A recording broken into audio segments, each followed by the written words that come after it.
Nusantara. Ada sikit perbezaan istilah kalau pergi ke Indonesia, bagi Indonesia Nusantara tu negeri dia lah. Dalam teks yang dia ada tu, kalau sudah baca ada beberapa perkara tersebut. Nusantara negeri dia.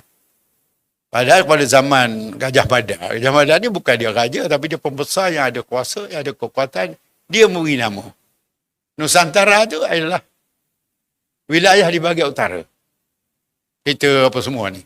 Jawa, Nusantara. Dia pakai Jawa, dia pakai Nusantara. Mana Nusa tu negeri, kepulauan, tu makna dia lah dalam istilah ya. Itu hidup. Jadi bila kita sebut Nusantara, malahan Indonesia sekarang akan menamakan negara ibu negeri nak pindah Jakarta pergi ke Kalimantan juga. Namanya Nusantara. Jadi bagi orang Indonesia, Nusantara tu adalah Indonesia. Bukan kita, bukan Singapura, bukan Brunei, bukan Mindanao, bukan kawasan darat ini. Jadi kepulauan itu memberikan natijahnya kepada kehidupan berbangsa dan negara dalam wilayah itu.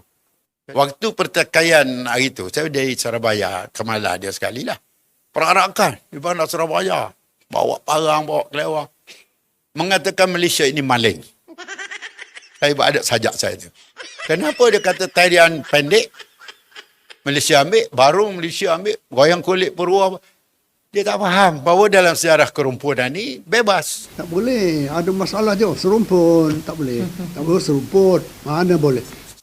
Di Johor, Jawa penuhnya. Ada Badungan, ada wayang kulit. Ada apa lagi? Negeri Sembilan, ada tak lempung, ada tari piring. Itu. Mana kalau kita lihat itu, dia tidak terpisah. Yang terpisah hanya geopolitik selepas kemerdekaan masing-masing.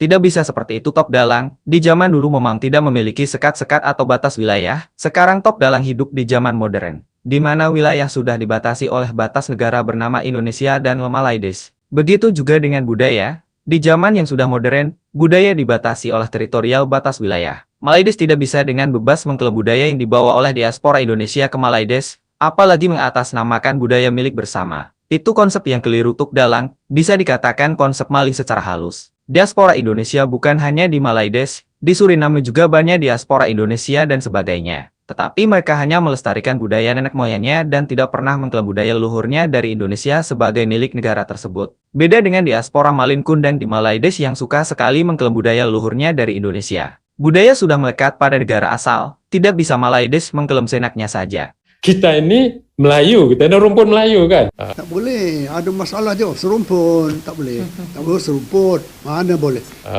Ya itu kan lebih hebat lagi kerana itu mengikat secara budaya kita kan. Dan banyak budaya dan produk-produk budaya kita yang kita menjadi yang kita berbagi bersama. You share together, right? Masakannya, tariannya. Dan kalau kita angkat ini sebagai satu budaya rumpun Melayu, ya kan, itu hebat. Berbagi budaya hebat dengan Malaydes hebat. Apanya yang hebat? Ini bukti Malaydes kaum Melayu palsu yang miskin kreativitas. Ciptakan budaya sendiri des. Enak saja budaya Indonesia berbagi dengan Malaydes. Katanya Malaydes ber-EQ tinggi, menciptakan budaya saja tidak mampu, hanya mampu mengklaim budaya negara lain. Begitulah sifatnya kaum Melayu palsu di Malaydes. Jika ada maunya, mereka akan mengeluarkan jurus serumpan, serumpun, serumpet alias kampret.